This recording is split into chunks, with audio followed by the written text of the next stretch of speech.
No encontraba la tarjeta. Bueno, ahora os voy a presentar ya la última. Vamos a terminar, vamos volando. Para terminar en hora, vamos a hablar de nuevo sobre el mundo del Venture Capital en España, y para eso contamos con Samuel Gil y Carlos Blanco y Sonia Fernández. Adelante, desde por aquí.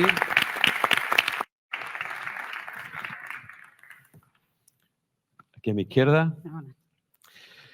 Bueno, Sonia Fernández es de Kibo Venture, que además, gracias porque ha llegado hace un ratito de Barcelona, porque es que iba a estar aquí Javier Torremocha, pero ha tenido un pequeño imprevisto y, bueno, el imprevisto que estaba aquí en Málaga y se ha tenido que marchar y bueno, ella han querido estar aquí presentes, o sea que muchas gracias por estar aquí. Carlos Blanco, de Encomenda, que bueno, es muy conocido por todos, seguro por todos los emprendedores que estáis aquí, inversores. Y Samuel Gil, de JM Venture. Y si quiere empezamos contigo, ¿vale? Y bueno, yo creo que ya hemos tenido como una especie de masterclass intensiva, un curso intensivo así de inversión, pero quería saber desde tu punto de vista, bueno, cuál es la situación actual y ya vamos avanzando un poco en estos minutos. Perfecto. Sí, pues tal y como lo vemos nosotros, yo llevo haciendo esto como unos 10, 11 años y la verdad que el año pasado ha sido complicado en el sentido de muy poquita actividad, ¿no? Sin embargo, yo creo que ahora, poquito a poco, yo creo que se va un poco reactivando. ¿Por qué tan poca actividad? Yo creo que estamos, como se ha comentado anteriormente, ¿no?, viviendo un poco de cambio de expectativas, de cambio de paradigma, y al final este mundo de la inversión no deja de ser una especie de carrera de relevos, ¿no?, en el cual, pues si al final del todo está la bolsa, luego están los inversores más de growth y abajo del todo estamos nosotros, ¿no?, pues todo el mundo tiene que entender un poquito qué es lo que busca el de más adelante, ¿no? Porque claro, idealmente todo el mundo debería ser un pensador muy independiente, muy contrarian, pero la realidad es esta, ¿no?, que yo invierto en una compañía, a los 18 meses tiene que estar la compañía buscando capital, ¿no?, y de alguna manera eso tiene que encajar en los criterios de inversión de los siguientes inversores. Y un poco a mi juicio es, todo el mundo tiene un poco el titular, ¿no?, de que ahora no se premia el crecimiento a cualquier coste, sino que se busca un poco más ese mix de crecimiento y rentabilidad, pero cuando eso lo intentas aterrizar del todo, la realidad es que la gente no sabe muy bien qué es lo que se busca, ¿no? También se ha comentado, yo creo que varias veces, ¿no?, las valoraciones pues no acaban del todo de ajustarse, ¿no? Entonces eso provoca, pues eso, que nadie sabe muy bien a qué juego se juega en ese momento y todo se paraliza, ¿no? También un poco, pues todo el mundo echando un poquito la vista atrás, 2020, 2021, yo creo que en los mercados financieros en general han sido momentos de demasiada euforia quizás, ¿no? Todo el mundo pues se da cuenta quizás de errores que ha cometido, excesos, etcétera. Intentas de alguna manera también compensar, ¿no?, con lo cual te vuelves un poquito más conservador. Entonces, pues vas sumando todos esos factores y hace eso, ¿no?, que todo el engranaje se vaya ralentizando. Y ahora, digo, empieza a haber un poquito de... Pero por lo que hemos estado aquí escuchando, da la sensación de que se está produciendo un cambio de modelo en los diferentes niveles de inversión. Sí. Y que lo has comentado, ¿no? Pero, claro, y yo creo que Felipe lo ha comentado antes también, entre el crecimiento, o sea, cómo pasa el crecimiento y la rentabilidad, ¿no? Porque eso afecta directamente quizás, ¿no?, a la inversión, ¿no?, o al múltiplo de inversión que puedes conseguir. Claro. Hay dos consideraciones. Uno, nosotros invertimos tan temprano en las compañías que hablar de rentabilidad no tiene mucho sentido. Y yo diferenciaría mucho rentabilidad con creación de valor. O sea, una compañía puede estar perdiendo muchísimo dinero y estar creando muchísimo valor, ¿no? De hecho, eso es precisamente el rol que jugamos los venture capital, ¿no? En este mundo, lo que ocurre es que contablemente, o sea, estas compañías gastan dinero principalmente en personal para desarrollar el producto y en adquisición de clientes. Todo eso pasa por el P&L, ¿no? En una compañía más industrial, eso no pasa por el P&L, va al CAPEX, ¿no?, que va fuera. Entonces, estas compañías son, sobre el papel, mucho menos rentables que una compañía industrial, ¿no? Y lo dicho, tú puedes estar perdiendo contablemente muchísimo dinero y eso no es otra cosa que estar haciendo inversiones que vas a rentabilizar en los años sucesivos, ¿no? Pues estar creando muchísimo valor. Con lo cual hay que tener cuidado también con esa mezcla. Pero cuando hablas de crear valor, sí, vamos a entrar un poco en eso, ¿no? Crear valor para la compañía, crear valor para la sociedad, crear valor para el negocio. Me refiero en este caso para la compañía, creo que para la sociedad en el fondo es, si tú estás creando valor para la compañía es porque estás haciendo un producto que para alguien tiene cierto sentido. Pero vamos, cuando digo crear valor significa que estás invirtiendo, o sea, tú estás adelantando un coste ahora que vas a ir recuperando con el tiempo, ¿no?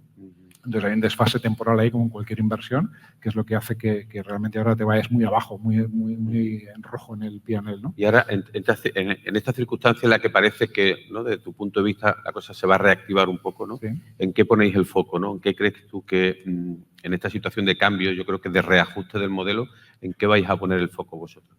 Yo creo que en teoría, o sea, no cambia. O sea, te hago un pequeño inciso. Otra cosa que ha hecho que la cosa estuviera más ralentizada es, no, todo el mundo que se lo ha podido permitir ha ralentizado su día al mercado, porque todo el mundo percibía que existía. Hay un poco de efecto de profecía autocumplida, ¿no? Si todo el mundo piensa que es mal momento para levantar, pues intenta retrasar salir al mercado. Eso también pues tiene una fecha de caducidad, ¿no? Y ahora van a empezar a salir al mercado. Y perdona, tu pregunta decías, ¿qué nos fijamos? Pues eso no ha cambiado. Nosotros al final invertimos súper temprano, nosotros buscamos fundadores que estén haciendo el trabajo de su vida y lo que a nosotros nos encanta es entender un poco cuál es la anomalía en el sistema que ha encontrado ese emprendedor, ¿no? Normalmente han detectado una oportunidad que es hacer de manera diferente algo que se venía haciendo o hacer algo nuevo. E idealmente esa nueva manera de hacer lo que hacen es muy difícil de replicar por el incumbente, ¿no? Por la gran compañía que hacía eso o algo. Entonces, eso es lo que a nosotros nos encanta. Pero vamos, básicamente es... Antes Félix decía, yo prefiero un buen equipo y un buen mercado, ¿no?, a una buena idea, ¿no? Y, Sí. ¿en tu caso? Si hay algún matiz a lo que... Claro, no, 100%. O sea, el equipo cuando inviertes tan temprano es la única constante. Si el equipo es bueno, va a ser bueno hoy, bueno mañana. Las compañías pues cambian de mercados, cambian de productos, cambian de todo. El equipo es la única constante, ¿no? Con lo cual eso yo creo que es una realidad. Y luego nosotros nos hacemos siempre, o casi es una reflexión más propia, ¿no? Al final, también cuando inviertes tan temprano, es una cuestión de creer o no creer. O sea, al final, yo con los mismos datos puedo justificarte casi una cosa y la contraria. Pero yo cuando entro en una reunión con un emprendedor, a los 10 minutos me creo la historia que me está contando, como decía Félix, súper importante, ¿no?, contarla, o no me la creo, por el motivo que sea, ¿no? Ahí ya es mi intuición, que voy calibrando con el tiempo, etcétera, etcétera, ¿no? Pero me lo creo o no me lo creo. Y luego casi justificas un poco tu decisión apoyándote en datos, pero creo que es muy difícil hacerlo lo contrario, ¿no? Porque aunque una compañía tenga métricas estelares, pues siempre te puedes fabricar en tu cabeza, no, pero a partir de mañana va a empezar a... ¿Y qué nivel de penetración tenéis en la gestión, ¿no? Es decir, porque lo estaba comentando antes Paco, ¿no? A otro nivel de inversión, indudablemente, pero en vuestro caso, que entréis tan pronto, ¿cómo intervenís? A ver, yo tengo clarísimo que las megaestrellas de los proyectos son los emprendedores. O sea, yo siempre digo a los emprendedores lo mismo. Yo no sé si te voy a poder ayudar o no, lo voy a intentar. Lo que sí tengo claro es que un inversor te puede, sin embargo, tocar mucho las narices, ¿no? Entonces, mi propuesta es, no te voy a tocar las narices. Voy a votar siempre que, obviamente, a no ser que sea un error manifiesto, ¿no? Vamos a ir siempre muy de la mano de los emprendedores, intentar apoyarlos en lo que sea. Y yo creo que les apoyamos dos cosas. Uno, les ponemos en el foco, ¿no? Al final yo creo que el principal valor que te aporta un venture capital muchas veces es ponerte en el radar de otros fondos, de otras etapas, un poco de PR, ¿no?, que te facilita pues contratar talento, etcétera, etcétera. Y luego en el resto de cosas pues es mucho más variado, ¿no? Sí, son cositas puntuales, pero que no, el éxito de la compañía nunca va a depender de que yo le haga una intro a un emprendedor con otra empresa o lo que sea, ¿no? Son pinceladitas, pero al final lo que sí puede ser es un buen socio que intenta no... Bastantes problemas tienes tú, ¿no? Como para encima como para tú ser uno más, ¿no? preocuparse del eso es. Muy bien, pues muchas gracias, Samuel. Y Carlos, tú también con una amplia experiencia, no sé por dónde empezar, pero bueno, por lo menos empecemos por cómo ves tú el panorama, ¿no?, después de todo lo que hemos escuchado hasta ahora, ¿no? Muy bien. En primer lugar, buenas tardes. Muchas gracias a Diario Sur y a toda la organización por la invitación. Un placer compartir con un montón de amigos. Bueno, yo veo el mercado muy divertido. Es decir, muy divertido porque en el 2021 se le fue la olla a mucha gente, en especial a los americanos con las IPOs y las rondas pre-IPOs a 50, 100 veces ventas, y de repente pensaron que todas las startups iban a durar como General Electric, Walt Disney y van a 50 veces ventas, 80. Y los Venture Capital Growth empezaban a copiar el modelo, empezaban a hacer rondas. Aquí en España hemos tenido ronditas a 50, 100 veces ventas, que eso es una auténtica locura, ¿vale? Y bueno, los que han tenido la suerte de crecer el doble o el triple, pues aún han podido compensar y valer lo mismo, que es lo que decía antes él en su charla, porque si ya le valoraron, no tengo ni idea, en 30 veces ventas, ya le valoran en 15, si ha crecido por 2,5, pues no pierde. Pero no todo el mundo crece a 2-3 veces año de las ventas. Entonces, venimos de un mercado con una superinflación en valoraciones 2021 y desde septiembre del 22 principalmente, pues caída en picado a la normalidad y vuelta, tampoco nos asustemos, a los números parecidos a los que había 3 años antes, ¿vale?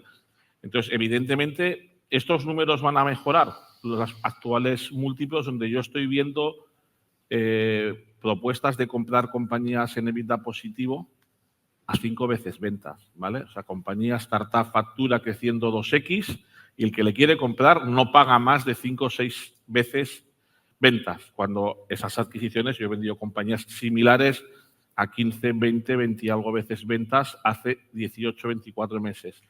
¿Volveremos a esos números? No lo sé, ¿vale? No sé si algo intermedio posiblemente, pero que el mercado ahora es mucho más, digamos, mucho más conservador. Y igual que los de Private Equity han dicho muchas veces, las valoraciones no están bajando, en Venture Capital las valoraciones han bajado, tanto en Growth como en Seed. Y dentro de esta política de irse la olla a todo el mundo, emprendedores e inversores, porque tan poco hábil es el emprendedor que no ha empatado a nadie y pide un PowerPoint a 5 millones, como el Family Office que decide ir a esa ronda a 5 millones, igual de hábil uno que el otro. Cuando luego viene el fondo profesional como el yo y a la siguiente vamos a 2 y hay un downsize, ¿vale? Pues sí han bajado las valoraciones. Yo me vuelvo a encontrar compañías interesantes a 1 y pico, 2 y pico con equipos buenos, el PowerPoint. Yo, si JM invierte muy temprano, yo invierto muy, muy temprano porque casi siempre invierto una ronda antes que él. Claro, tengo que analizar el 60% de las inversiones de Encomenda son compañías que facturan 0 o pocos miles de euros al mes. Lógicamente, nos fijamos mucho en mercado y en personas. Entonces, aquí ya puedo decir que la caída de valoración ha sido de en torno al 50%. Y luego en las compañías que nos van muy bien también vemos unas caídas similares en los múltiplos. Cuando antes compañías como Cobee, que es una de nuestras joyas de la corona, junto con una startup andaluza, con Campau, que también estáis vosotros de inversores, pues se valoraba a bastantes decenas año ventas, pues ya la ronda anterior se valoró a un 60%. Suerte que Cobee creció con 2,x, con lo cual la ronda fue superior. Pero repito, pocas compañías que hacen a 2, algo x ventas al año. Entonces, momento realista, y es verdad, los Venture Capital han frenado también porque tienen que proteger cartera. Nadie ha hablado de la palabra proteger cartera, que quizá en Private Equity es distinto, pero en Venture Capital tiene que hacerse. ¿Por qué se han frenado muchas inversiones también? Porque al fondo lo que, como Kibo que lleva un 50 y algo % invertido, no se le puede ir la olla invirtiendo nuevas, porque pueden sufrir las que tienen, que no encuentren dinero y no pueden poner en riesgo que quiebran. Eso provoca que en toda la cadena de valor de Venture Capital, que hay como 3 o 4 o 5 niveles distintos, todo el mundo frena inversiones nuevas para proteger cartera de las que tiene, y esto, hasta que no se desatasque arriba, vamos a seguir como 6 meses todavía bastante slowly. ¿Y qué impacto puede tener ese momento slowly, como tú dices? ¿Qué impacto puede tener en la El impacto que tiene es que el emprendedor, como también se ha comentado antes, tiene que focalizarse en sacar dinero de las piedras, en reducir personal, en bajar marketing, en priorizar facturación, ventas, resultados por encima del crecimiento, que es lo que se priorizaba cuando antes Samuel hablaba de generar valor, se priorizaba crecimiento, ahora se prioriza negocio, lo cual a mí personalmente tampoco me parece mal, porque en toda la vida los negocios tienen que ser negocios y en algunas startups habían olvidado la palabra negocio y querían ser una startup pero no querían hacer negocio. A mí me gustan las startups que hacen negocios, como Campau, que este año ha facturado 23 millones de euros con 3 millones de EBITDA. Cuéntanos un poco de Campau. Bueno, una startup que conocimos aquí en un evento en Andalucía hace ya bastantes años, precisamente un día que vine a negociar con mi amigo de Cover Manager en nuestra posible entrada. Y colateralmente acabamos conociendo a Campau y invertimos en su primera compañía, en la primera ronda de inversión, a 2, algo millones de euros, y ahora la compañía está cerrando ronda muchas decenas de millones de euros. ¿vale? Y creo que Campao acabará siendo de las mejores startups andaluzas con diferencia los próximos 2-3 años. ¿Y cómo ves el ecosistema andaluz, ¿no? Teniendo en cuenta la cantidad de, o sea, bueno, no cantidad, pero sí que hay bastantes empresas, ¿no? Bueno, nosotros en Comenda 1 ha invertido en 40 startups, ha hecho 3 andaluzas, una va muy bien, una va correcto bien y otra ha ido mal, ¿vale? Lo cual, digamos, es un ratio bueno para alguien, repito, que invierte en PowerPoints, porque además le ha caído muy bien, es una compañía que por sí sola puede igual dar 2-3 veces el fondo, solo esa compañía. Entonces, creo que el ecosistema andaluz cada vez hay más emprendedores mejores, cada vez hay más emprendedores de origen andaluz retornando a su zona para intentar emprender en su zona, que se han curtido fuera, tanto a nivel financiero como a nivel tecnológico. Y al final, pues esta cuota que representa mi fondo, que es en torno al 8-9%, pues en España, pues después de Barcelona, Madrid, Valencia, pues quizá la siguiente zona que los fondos estamos mirando bastante de cerca, incluso más que Bilbao o País Vasco, estamos mirando más Andalucía. Entonces, está creciendo. Como yo vine ya a dar charlas hace 20 años a Andalucía y, como decía antes Albert, hace años se ve una cultura del subsidio. Ahora ya se empieza a ver una cultura de emprendimiento en Andalucía y un cambio radical del pensamiento de la gente. Y esto es bueno, me imagino que gracias a todo el mundo, a tanto administraciones públicas como los propios emprendedores de éxito que deciden reinvertir en su zona. Muy bien, pues gracias, Carlos. Ahora seguiremos hablando. Y Sonia, cuéntanos un poco desde la perspectiva de Equivo, cómo veis la situación, para añadir a lo que ha comentado Samuel y Carlos. Bueno, por un poco complementar, yo creo que también tenemos que pensar en la estructura de los fondos. Y yo creo que se ha comentado antes en la charla de Private Equity cómo nos financiamos también nosotros, ¿no? Y es muy relevante tener en cuenta cómo construimos el portfolio y también cómo empezamos a devolver dinero a nuestros inversores, ¿no? Es la famosa métrica del DPI y el retorno cash on cash para poder luego, a su vez, nosotros financiarnos y conseguir levantar el siguiente fondo que nos va a permitir seguir invirtiendo. Y eso es algo que se complica, yo creo que lo comentaba alguien, no sé si era de KKR o Permira, cuando realmente a lo mejor no existe una ventana de liquidez para vender esas compañías y ahí no estás devolviendo dinero a tus inversores porque hay un periodo donde esas compañías necesitan más madurez habiendo levantado a unas rondas más altas, con lo cual no es buen momento para vender, pero tú como fondo necesitas pedir dinero a tus mismos inversores para que te sigan apoyando como fondo. Entonces, bueno, se generan dinámicas que ahora que estamos todos pensando en nuestras propias rondas de financiación como fondo, que van a ser interesantes también. Mira, si yo fuera un emprendedor y digo, estaría preocupadillo, ¿no? O sea, en el sentido de decir, oye, pues ya la cosa no está como antes, lo ha comentado Carlos, lo ha comentado también Samuel, pero por eso me interesa saber un poco, porque aquí hay muchos. Es decir, ¿cómo crees tú que se va a reajustar, ¿no? el modelo? Yo creo que también un tema que no hemos comentado es, sí que se ha tocado el dry powder, hay mucho dinero en el mercado, pero hay mucho dinero como buscando muy pocas oportunidades. Entonces, yo sé que Samuel o Carlos, seguro que estamos todos viendo las mismas pocas oportunidades interesantes. Entonces, sí que es verdad que ha habido un ajuste de valoraciones, pero en cuanto tú tienes un proceso competitivo, ese ajuste es un poco relativo, porque al final si quieres ganar el deal porque te parece que es un equipo que quieres financiar, pues al final a lo mejor vas a tener que pagar un poquito más que el siguiente para hacerlo, ¿no? Y también, por temática, hay temáticas mucho más calientes en el mercado, todo el tema de sostenibilidad. Hay muchos fondos con una temática muy específica, con pocos proyectos. Esos proyectos probablemente se van a financiar muy bien. Y hay a lo mejor otras categorías que más directamente relacionadas con el B2C o el consumidor, que en una época ahora mismo con la inflación, con los tipos de interés, pues está un poco más cuestionado la capacidad de compra y ahí pues van a sufrir más. Entonces, sí que sería un poco... Hay empresas que no lo van a pasar mal, porque hay dinero y hay interés en ciertos verticales, pero muchas Pero otras van a en tu estar opinión, como no hay desierto. tantos proyectos atractivos, ¿no? Yo creo que también hay una crisis también, entre comillas, ¿no? Hay una crisis de creatividad o de emprendimiento en ese sentido, ¿no? No creo que sea tanto eso, que a lo mejor un poco también, sino que el timing, que es un poco lo que comentaba Samuel, ¿no? Nosotros a lo mejor hemos financiado compañías. Al final, estos son ciclos normalmente de 12, máximo 18 meses. Una compañía se financia para crecer en los próximos 12, 18 meses. En un momento donde tú piensas que el capital no va a estar disponible en 12, 18 meses, empiezas a tener más control de caja y entonces no hay tantas empresas que estén por su ciclo natural saliendo al mercado, con lo cual hay menos porque piensan que van a sufrir valoración y no quieren.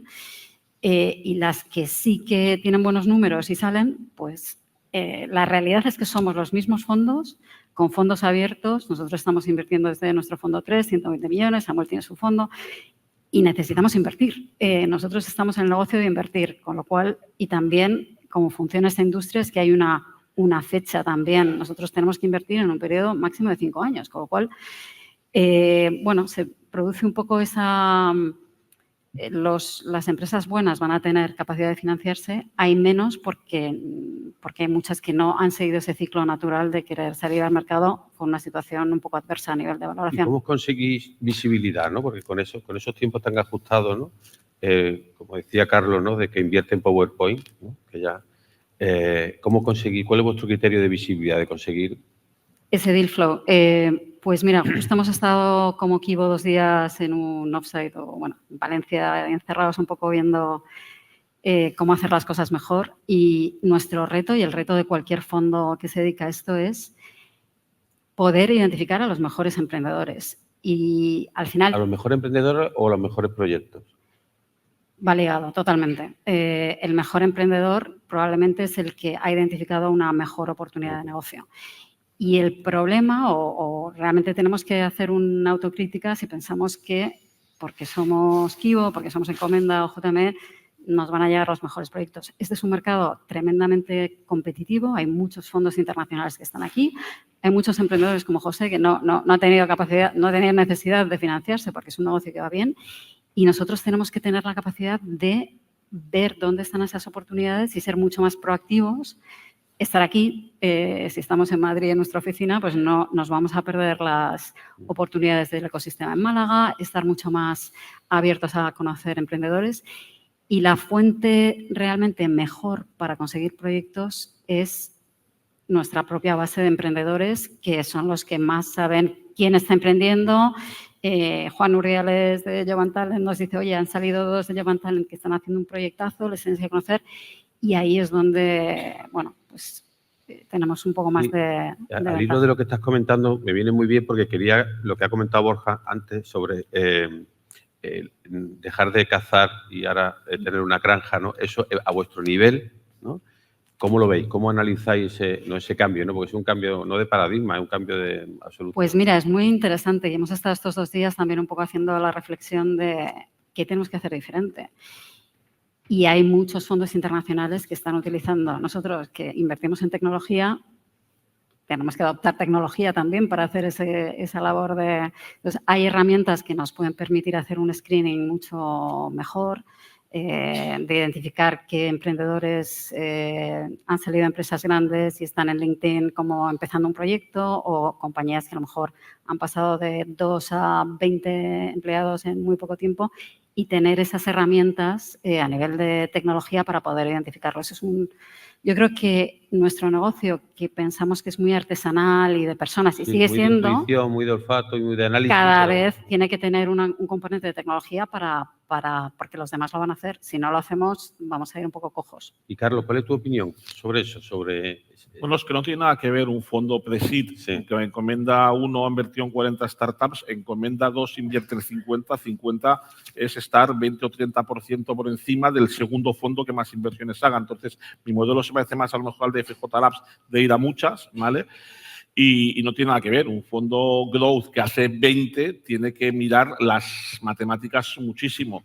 Yo tengo que ser muy intuitivo y analizar mercados, él ya tiene que empezar a analizar números. Entonces, lo que es importante es que el emprendedor tiene que saber a quién tiene que ir.